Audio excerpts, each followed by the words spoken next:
Each year, the eSchool News Network invites educators from coast to coast to nominate school superintendents who exemplify excellence in their understanding and implementation of education technology. The winners are chosen by the tech-savvy superintendent laureates from years past and by the editors of eSchool News. The superintendent winners for 2007 were honored at an awards ceremony in New Orleans, presented by eSchool News and sponsored by the education software company Blackboard. Gregg W. Downey, publisher and president of the eSchool News Network, got the proceedings underway.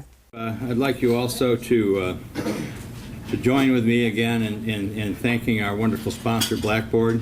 I'd like now to introduce one of the important people there at that company.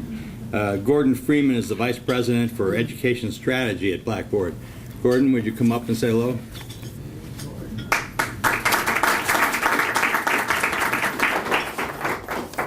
Thank you. So we're very proud to be able to sponsor this event, and I think it's really important to be in a room with people that look at technology and use it, and they don't think of it as technology, but they think of it as something to further the mission of education. Blackboard is very committed, as you know, to using technology across schools, and across districts, and across states to affect performance, teacher quality, communications, involvement with the community.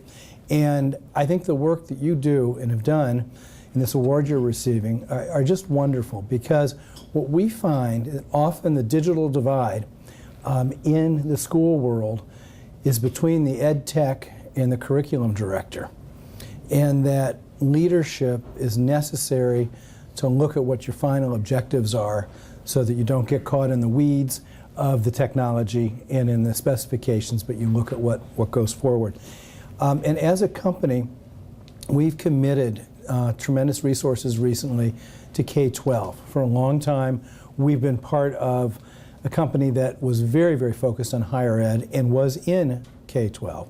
But now we're going to be looking at K-12 as a primary market. And just to give you a sense of what happens across the country, part of my job is to look at how education evolves, where it's evolving. Last a month or so, Michigan launched the first course in their new high school graduation requirement. A kid cannot graduate from high school in Michigan without having taken an online course or an online experience. Reason being that as they get trained and they go into the workplace, this is going to be a norm. And the state obviously has economic problems.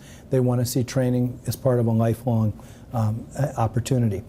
We also, in places like Fairfax County, Virginia, have worked very hard to get a parent portal built so that parents with kids in multiple schools can look in on one site and one login, see what their kids are doing. In Broward County, Florida, we've been there for quite some time, very, very involved with teacher professional development. We also have seen some novel uses of our technology. There's a district in California, Hacienda La Puente, which started, and I don't think we would have even thought about doing this, at the board level first, and then move the technology down into the individual schools and the principals. That was very effective, and again, it was a leadership in a very interesting role.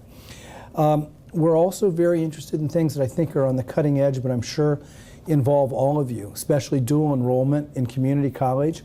Also having those community colleges and the four-year colleges be able to reach your students and their parents in 8th or 9th grade. So I think going forward, this form of leadership, and hopefully you're getting this award and affecting other superintendents, is just really important. I have 3 boys, elementary, middle, and high, and within the last week, 2 of them reported that they didn't have their homework with them or their assignment. And I said, gee, that should never be the case again.